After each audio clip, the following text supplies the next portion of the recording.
The YouTuber. What anyone would do to have a job like that. You probably recognize names such as Liza Koshy, Dobrik, Shane Dawson, IDubbz, Peter Mckinnon, and Jenna Marbles.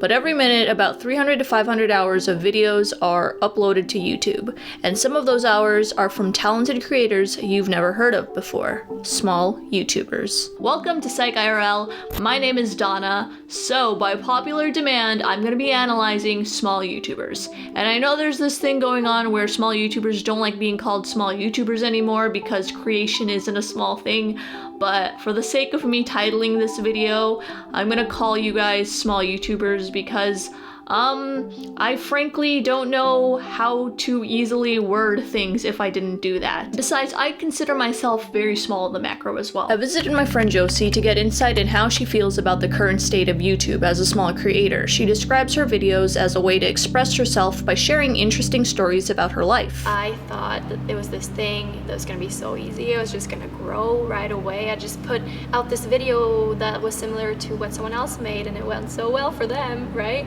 And when I started out, I was like, I don't even know what I put out.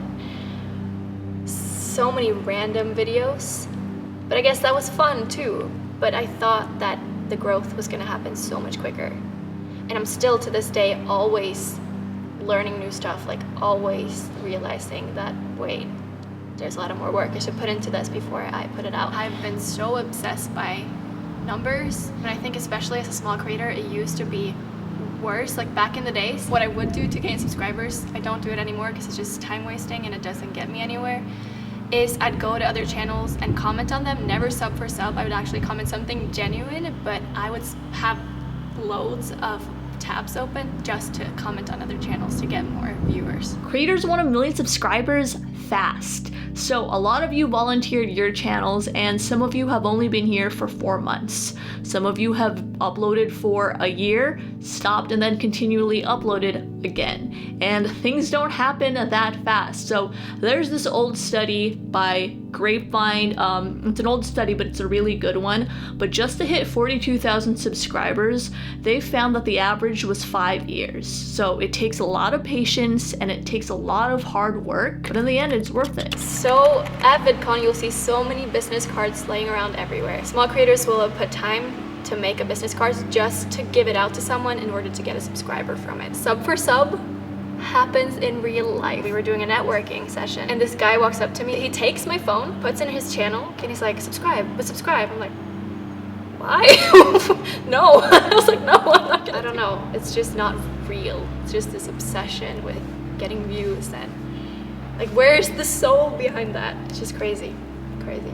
There's a lot of talk. If only YouTube would highlight small creators more or promote their channels more. What do you think about that? One thing that would be good that I actually agree about is maybe the trending page. Maybe there could be a place where like small creators can be like recognized for what they do because they really can't find views in many other ways. But about the whole AdSense thing that you need what, like 1,000 subscribers and this amount of watch hours to get paid through AdSense, like totally fine because you don't even make that much anyways as a small creator, and that should not be the motivator. YouTube is, they're trying to do what's best for them and the creators at the same time. They're trying to have a good platform. I almost didn't want to make a video about this part because calling small YouTubers entitled never sits well with anyone. Now, I'm not saying that all small YouTubers are entitled. In fact, I think 95% of small YouTubers are amazing people, but you know what they say, the bad apples always stick out, and that's who you remember. I think 5% of small YouTubers are very entitled.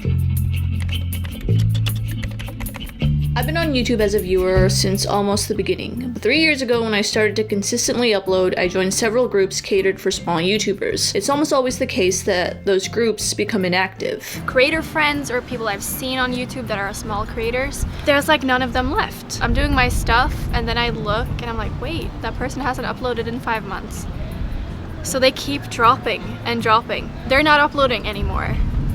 And first off is like, that's one thing that's inspiring to me. I'm like, hey, I'm still here. I'm still persisting and doing my things. And they might be faced by the reality of the hard work on YouTube and they're like, no, I'm not up for that. I don't want to do it. But then I also do think that like not everyone has the eye for it, if you will, and maybe they thought they did, but then like things didn't go well, and maybe it was just not for them. I know this may have seemed like a dreary conclusion for small YouTubers, but that's not the way I see it. Small YouTubers are a big part of this community. We bring in competition, challenging the old ways of creating content on this platform. If this site wasn't continuously changing, we wouldn't have the great creators we have today. It's not easy to get the numbers we strive for, but that's also the beauty of it. Not everyone makes it, so when you do, the work you put in feels so much better. It's so easy to complain and say this person got lucky or this person is only famous because of their connection. But what does that complaint really do for your own content? Nothing. Remember, you do have a unique voice because of your own perspective, but are you willing to work twice as hard to have that perspective heard? Do you see yourself succeeding at YouTube? Or is there ever a thought in your mind that, hey, what if this doesn't work? Mm-hmm. Like, is that a possibility for you? Is that just something you don't even think about? Yeah. Me as a person, I'm always so sure that my dreams will come true, you know, something like that. I'm always, you know, very adamant about succeeding in what I do, and I know I will. But like, I am also a very emotional person, and I always like, sometimes I'll have moments like, what am I doing? Wait, like this, when a video doesn't go as well as you thought, like, wait, this is like, what if it doesn't work? I definitely have those moments, and I'm like a mess. But then I come over it quickly because I know for sure that this is something that I can do.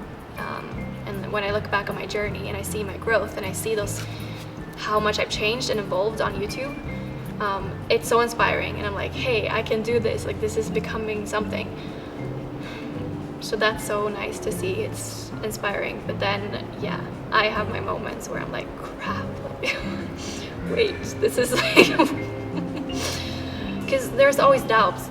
There's always doubts out there, but that's part of it, and I think that's the beauty of it, the journey.